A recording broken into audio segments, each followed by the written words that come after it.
Hi, Moonbeams. Lately, I've been wanting to play with a glow effect, and I wanted to see what would happen if I kept things really simple. So, in today's video, we're creating a neon strawberry using acrylic markers. I tried slightly different techniques for this one, and along the way, I realized there were definitely some pros and cons. I made a few little mistakes, but I kept them in so you can see how I worked through them. Welcome to Moonbeam Jellyfish, where artistry creates magic. I thought I'd start by showing you a cherry glow painting I created after a few practice rounds. In that one, I used 3 colors, a light, medium, and dark pink.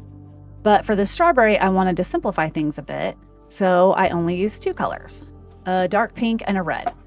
We'll talk about how that worked out as we go. Off camera, I sketched a loose strawberry to use as a reference, and I painted the canvas panel with black acrylic paint. Then I used a chalk pencil to draw the strawberry onto the panel. I like using chalk because I can wipe it away if I need to make changes, or if there are any lines still showing once the painting is finished.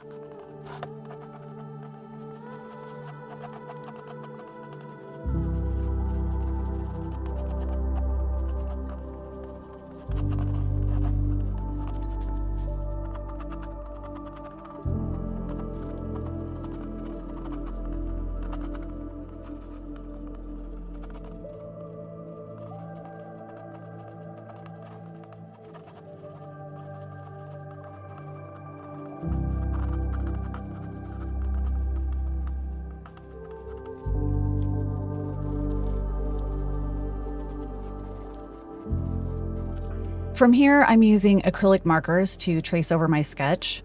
When creating this kind of neon effect, you really need at least 2 colors, a light and a dark, plus a bright white for the glow. It's all about the contrast. I like to start with the lightest color first and then add the darker color along the edges.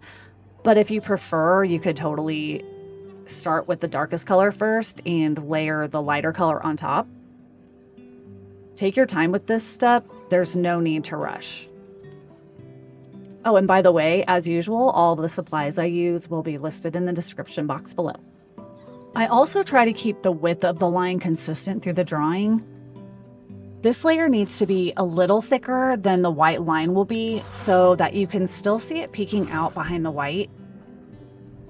And I did trace over the lines with the marker 3 more times, I think, off camera to build up the color. And it's important that each layer is dry before moving on.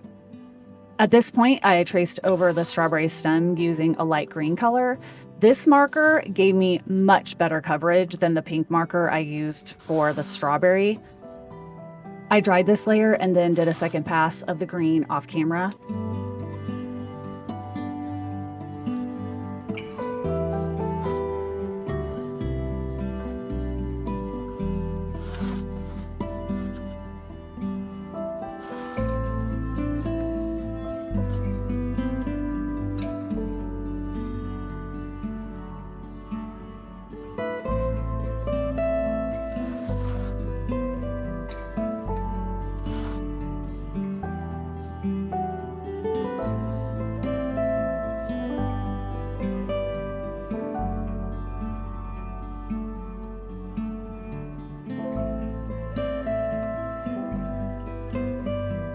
Now I'm going in with the red, which is darker than the pink, and I'm tracing over the outer edge of the pink and slightly onto the canvas.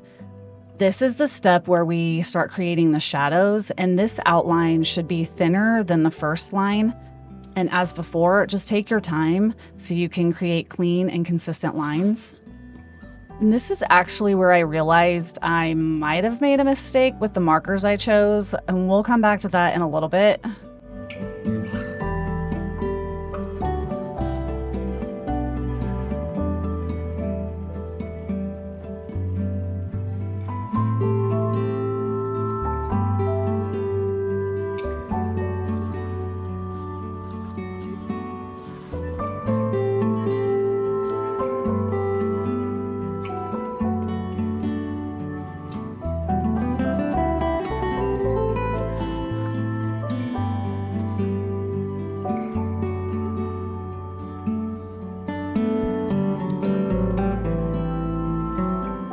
Next, I'm going in with a darker green and repeating the same step, basically just tracing along my original lines.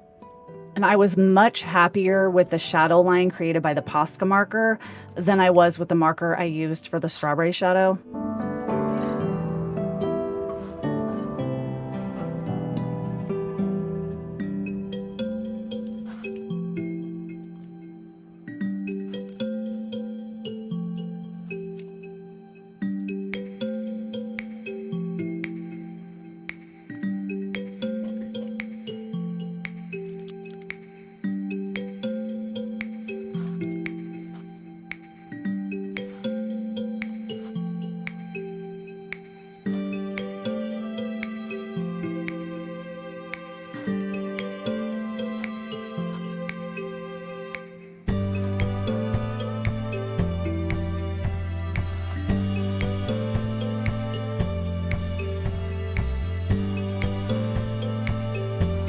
So after painting the entire strawberry, I realized the markers I used had a really soft brush nib, which made the lines way thicker than I wanted. If you're using this technique, I definitely recommend using a firmer brush tip or even a bullet nib. So to fix it, I went back in with the black acrylic paint and carefully thinned out the lines.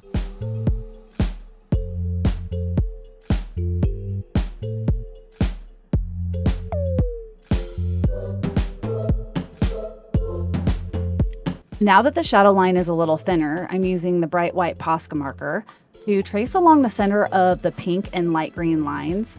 And this is my favorite step. It's where the neon effect really starts to come to life.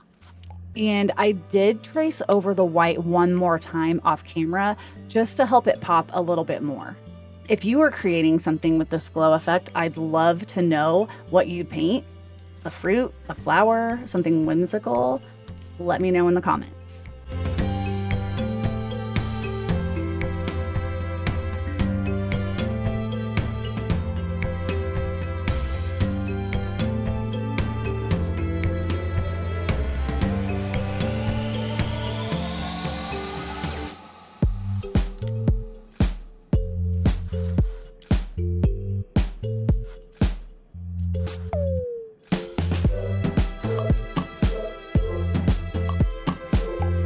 After sitting with the painting for a bit, I realized I didn't love the pink and red combination I chose, so I decided to go back in and rework the strawberry using the original red for the center and a deeper red for the shadow lines.